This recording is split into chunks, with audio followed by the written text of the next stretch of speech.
8वीं शताब्दी के पूर्वार्ध के कनौज पर नितांत शक्तिहीन आयुध शासकों का शासन था। वे अपने समकालीन गुज्जर प्रतिहार, पाल और राष्ट्रकूट शासकों के समक्ष इतने कमजोर थे कि मजबूरन उन्हें उनके समक्ष नतमस्तक होना पड़ता था। जबकि पाल प्रतिहार और राष्ट्रकूट शासक हमेशा कनौज पर आधिपत्य जमाने की फिराक में रहते थे। इसलिए इन तीनों महाशक्तियों में संघर्ष होता रहता था। इस संघर्ष को ही इतिहासकारों ने त्रिपक्षीय संघर्ष कहा है। यह संघर्ष लगभग एक शताब्दी तक विचित्र एवं रोचक परिस्थितियों में चलता रहा है।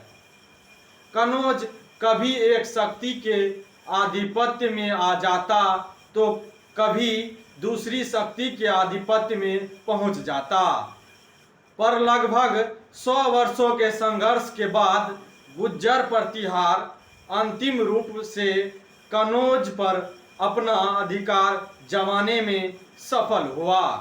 तो मैं बता दूं आपको, केवल कनौज पर अधिकार करने की आकांक्षा रखने से और इस संघर्ष का आधार मात्र नहीं था, बल्कि तीनों महाशक्तियों की महत्वता एवं एक दूसरे से टकराती थी। जो वे सभी उत्तर भारत के सबसे बड़े सम्राट कहलाना चाहते थे, इसलिए वे आपस में युद्ध करते रहते थे। तो मैं बता दूं आपको, हर्ष के काल में ही कनौज ने उत्तर भारत में एक महत्वपूर्ण स्थान ग्रहण कर लिया था। गुप्त काल में जो महत्व कभी पाटलिपुत्र को प्राप्त था, वह स्थान अब कनौज को मिल गया था। कनौज समृद्धि और सांस्कृतिक का प्रतीक बन गया था।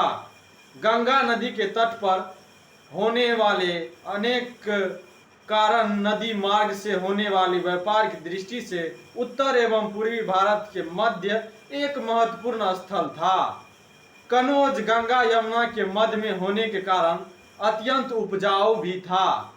इसलिए गुज्जर प्रतिहार और पाल दोनों ही उस पर कब्जा करने के लिए आतुर रहते थे और राष्ट्रकूट अपनी विजय पताका उत्तर भारत में फहराने के उद्देश्य से इन दोनों शक्तियों से कनौज के मैदानों में युद्ध करते रहते थे।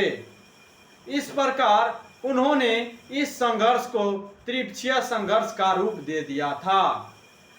यह ध्यान देने की बात है, जो मैं बता दूं आपको, त्रिपक्षीय संघर्ष में भाग लेकर राष्ट्रकूट उत्तर भारत की राजनीति में हस्तक्षेप करने वाली और दक्षिण से उत्तर पर आक्रमण करने वाली पहली दक्षिण भारतीय शक्ति बन गए थे।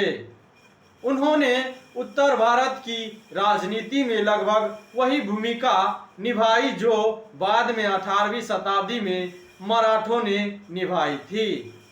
कनौज पर प्रभुत्व स्थापित करने की अत्यधिक आतुरता गुज्जर प्रतिहार को थी।